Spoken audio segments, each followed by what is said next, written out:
جو میں نے وہاں دیکھا ہے 26 سالوں میں نے کبھی اس طرح کا جلسہ میاں والی میں نہیں دیکھا.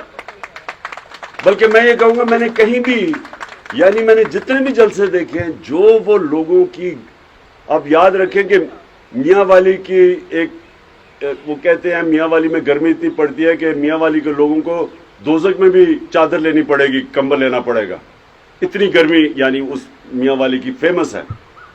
اس گرمی میں جس طرح پبلک نکلی ہے اور جس طرح ایک ایک چیز کا شعور تھا، ان کو ایک ایک چیز کا لوگوں کو پتا تھا کہ کیا ہوا، کون سی سازش ہوئی، مداخلت ہوئی یا سازش ہوئی.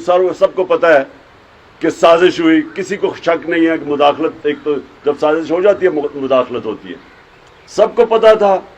اور سب کو یہ بھی، میں یہ بھی آپ کو کہہ دوں، ہم نام بھی جب لوگوں کو لیتے ان کو پتا تھا لوگ کون ہیں جنہوں نے سارا یہ کیا، سب کو پتا تھا، ایک ایک کو پتا تھا. وہاں میں میرے بات کرنے سے پہلے لوگوں کو پتا تھا کہ میں کیا کہنے لگا ہوں.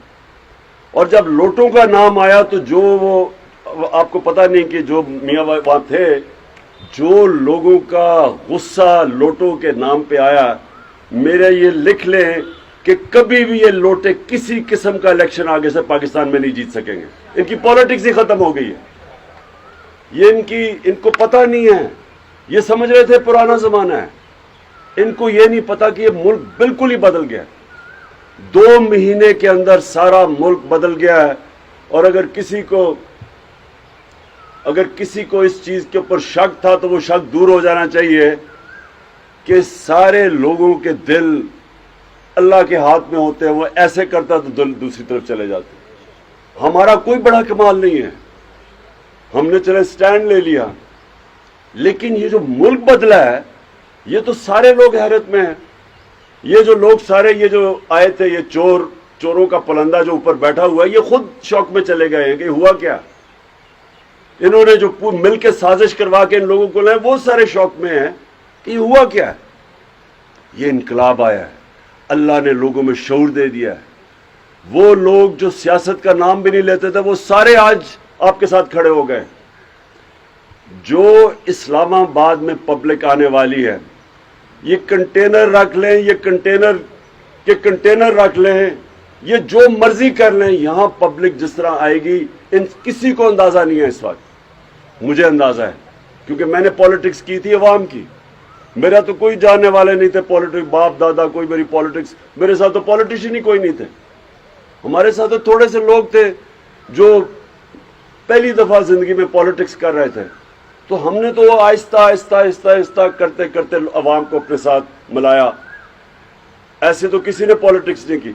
کون 14-15 سال ورانے میں ایک سیٹ لے کے پھرتا ہے اور لوگ مذاق اڑاتے ہیں، اور پھر آہستہ آہستہ وہ پبلک کا ایک ہجوم ہو جاتا ہے. جو آج میں آپ کو بتا رہا ہوں، جو آج میں نے پبلک دیکھی ہے، اس ملک کی تاریخ میں کبھی اس طرح لوگوں میں شعور اور بیداری نہیں آئی جو آج ہے. اور یہ نیچے نہیں جانے لگی. انہوں نے جو امید لگائی ہوئی ہے کہ جی آہستہ آہستہ لوگ ٹھنڈے ہو جائیں گے، میں اس کو بڑھتا دیکھ رہا ہوں. ابھی یہ پیک پہ پہنچ رہی ہے. آپ سے اب مجھے یہ ریکویسٹ ہے کہ آپ نے ایک تو امتحان تو پاس کر لیا، سارے انہوں نے آپ کے پاس آئے، پیسے پوسے آفر کیے، سب کچھ کیا، اور آپ کھڑے بھی رہے، اسمبلی میں بھی ڈٹ گئے. اور یہ بہت بڑا امتحان آپ نے پاس کیا کیونکہ آپ کے ضمیر کو خریدنے کی کوشش کی گئی اور آپ کھڑے رہے. اب جو آپ نے کرنا ہے نا، وہ جو آپ میری آج بات مان لیں کہ کئی دفعہ انسان 5 سال جد و جہد کرتا ہے اپنی حلقوں میں بھاگ دوڑ کے، لوگوں کو ملا کے، ووٹ بینک ڈیولپ کر کے. 5 سال میں وہ آج آپ 5 دنوں میں کر سکتے ہیں کیونکہ ماحول بدل چکا ہے. لوگ آپ کے منتظر ہوں گے. اس ٹائم کو آپ نے کسی نے ضائع نہیں کرنا. ایسا ٹائم آئے گا نہیں، کوئی بھی ٹائم دیر تک رہتا نہیں ہے. یہ آپ کے پاس 3 ہفتے، 6 ہفتے، زیادہ سے زیادہ 2 مہینے. ان 1 مہینے کو آپ صحیح معنی میں آپ پبلک کے پاس پہنچ جائیں. آپ کو میں یہ یقین دلاتا ہوں کہ لوگ، کبھی ایسا نہیں ہوگا کہ لوگ سارے آپ کو خوش آمدید کہیں گے. آپ کوئی دروازے کے اوپر کھٹکھٹائیں گے وہ آپ سے دوسری جماعتوں کے بھی ہوں گے، ووٹ کسی کو دے، آپ کو بڑی عزت سے ملیں گے، کیونکہ سب کو پتا ہے کہ ہوا کیا ملک میں. جو لوگ قوم آج آپ کے ساتھ کھڑی ہے 2 وجہ سے کھڑی ہے. ساری قوم کو پتا چل گیا کہ امریکہ نے سازش کر کے گورنمنٹ کرائی ہے، اور یہاں سے میر جعفر تھے، انہوں نے مل کے سازش ہوئی ہے، سب کو پتا ہے. وہ مریم کہتی پھر اس نے کہا کہ جی وہ مراسلہ جھوٹ ہے. وہ جو جھوٹ پہ ہی اپنی ساری پالیٹکس شروع کرے کہ جی میری لندن تو چھوڑے، پاکستان میں بھی پراپرٹی نہیں ہے جبکہ اربوں کی پراپرٹی دونوں طرف ہے، اس نے اس کے بعد جھوٹ ہی بولنے ہیں. مراسلہ نیشنل سیکیورٹی کاؤنسل کی میٹنگ میں جس میں سب آرمی چیف، ہماری ساری قیادت، اس کے اندر پہلے اپروو ہوا، اور شہباز شریف نے جو میٹنگ بلائی اس نے بھی اپروو کیا کہ مراسلہ کے اندر جو چیزیں میں نے کہی وہ ساری سچ تھی. تو وہ کل کہہ رہی ہے کہ وہ جھوٹ ہے. تو سازش کے تحت گورنمنٹ گرائی گئی، امریکی سازش. اور دوسرا جو لوگوں کو دوسرا غصہ، ایک غداری یہ ہوئی جنہوں نے سب نے مل کے کیا، اور دوسری غداری یہ ہے کہ پاکستان کے بڑے بڑے مجرم، کرمنلز، چور، ڈاکوں کو اوپر لا کے بٹھا دیا. یہ انہوں نے ملک کی توہین کی ہے. اس سے زیادہ قوم کی توہین کیا ہو سکتی ہے کہ ملک کے چور و چکے جو 30 سال سے لوٹ رہے تھے ملک کو، ان مجرم، ضمانت پہ لوگ، ان ساروں کو انہوں نے ملک کے اوپر بٹھا دیا. یہ ہے اصل توہین ملک کی، جس کی وجہ سے دگنا غصہ ہے لوگوں کو. اس لیے جب آپ پبلک میں جائیں گے، کبھی بھی پبلک آپ کو اس طرح کی پذیرائی نہیں دے گی جو آج آپ کے ساتھ کھڑی ہے. اس ٹائم کو ضائع نہیں کرنا آپ نے. آپ ایک دن ضائع کریں گے اپنا نقصان کریں گے. آپ آج اپنے دن، آپ اگر لوگوں کے اندر نہیں ہیں، اپنی پبلک میں نہیں ہیں، آپ اپنے اوپر ظلم کر رہے ہیں. اس وقت لوگ آپ کے منتظر ہیں. نارملی پولیٹیشین جا کے لوگوں کے گھر اور کہتا ہے اپنا ووٹ بینک تیار کرتا ہے. آج لوگ آپ کی انتظار کر رہے ہیں. میں آپ کو گارنٹی کرتا ہوں جو لوگوں نے 30-40 سال ووٹ دیتے رہے دوسری پارٹیز کو، وہ آج آپ کی انتظار کر رہے ہیں.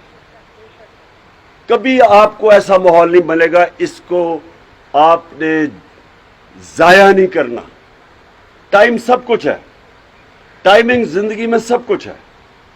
جو ٹائم کو صحیح معنی میں صحیح ٹائم پہ استعمال کرتا ہے، انسان وہی اوپر جاتا ہے. 24 گھنٹے سب کے پاس ہے. کامیاب انسان وہ ہوتا ہے جو 24 گھنٹوں کو صحیح استعمال کر لیتا ہے. یہ جو 24 گھنٹے اب آپ کے پاس ہیں دن میں، اس سے اس طرح کا وقت آپ کے پاس نہیں آئے گا. میں پھر سے آپ کو کہتا ہوں اس کو ضائع نہ کریں. آپ اپنا نقصان کریں گے، ہمارا بھی نقصان کریں گے. نقصان اس طرح کریں گے کہ جو اگلی الیکشن ہے، یہ پاکستان کی تاریخ میں ایسی الیکشن نہیں آئی ہوگی. ایک 70 میں لوگ کہتے ہیں کہ یہ ایک طوفان آیا تھا بھٹو کا، یہ اس سے ڈبل طوفان آ رہا ہے. اور یہ جو محنت کرے گا اس کو تو میں کوالیفائی کرتا ہوں. آپ نے بہت بڑا امتحان پاس کر دیا ہے، یعنی آپ کو پرائرٹی دی جائے گی ٹکٹ دینے میں. لیکن اگر آپ نے کچھ بھی نہ کیا تو پھر میں نظر ثانی کروں گا، کیونکہ آپ نے ابھی بات کی. آج تک بالکل آپ نے ٹھیک کہا کہ میں نے سب لیٹ کیا ہوا تھا. لوگ ٹکٹس لوگ دیا کرتے تھے. میں کیونکہ میرے پاس ٹائم نہیں تھا، میں تو کیمپین کرتا تھا. اس باری ایک ٹکٹ جب تک میرے سے نہیں نظر سے گزرے گا، میں نے کسی کو ٹکٹ نہیں دینا. اس بار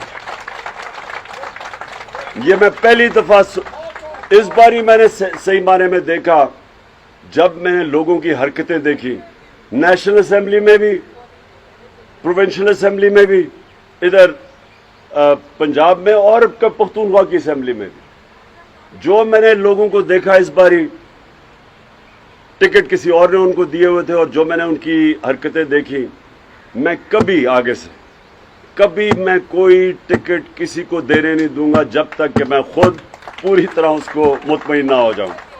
تو یہ ہاں، خواتین کی جو ہماری خواتین گئی ہیں، ان ساروں کو تو جو ریزرو سیٹ پہ اپنے آپ کو بیچا نا، ان کو تو جیل میں ڈالنا چاہیے. کیونکہ یہ تو چلے آپ کہے نا جی، جو جس کی حلقہ ہے وہ تو کہے، جس کا حلقہ ہے وہ تو کہے کہ نا جناب میں تو میں تو میرے تو پی ٹی آئی اتنی ان پاپولر ہو گئی تھی کہ مجھے تو حلقے والوں نے برا بھلا کا ووٹ نہیں دی، مہنگائی ہے، یہ ہے وہ ہے، تو میں نے تو اس لیے چھوڑی پارٹی کیونکہ میں تو ڈوب رہا تھا. چلو میں جتنا بھی وہ جھوٹا ہو، پیسے لے کے اس نے کیا ہو، لیکن چلے سمجھ آتی ہے. ریزرو سیٹ پہ کیسے کوئی جا سکتا ہے؟ اس نے تو سیدھا سیدھا ضمیر کا سودا کیا ہے. اور شرم آنی چاہیے کہ پارٹی ایک تحفہ دیتی ہے اور آپ جا کے بک جائیں. ان کو سیدھا جیل میں ڈالنا چاہیے تاکہ عبرت ناک سزا ہو آگے سے کہ کبھی ریزرو سیٹ کے اوپر کوئی سوچے بھی نہ اپنے آپ کو، بلکہ ان کو تو اجازت بھی نہیں دینی چاہیے لوٹا ہونے کی.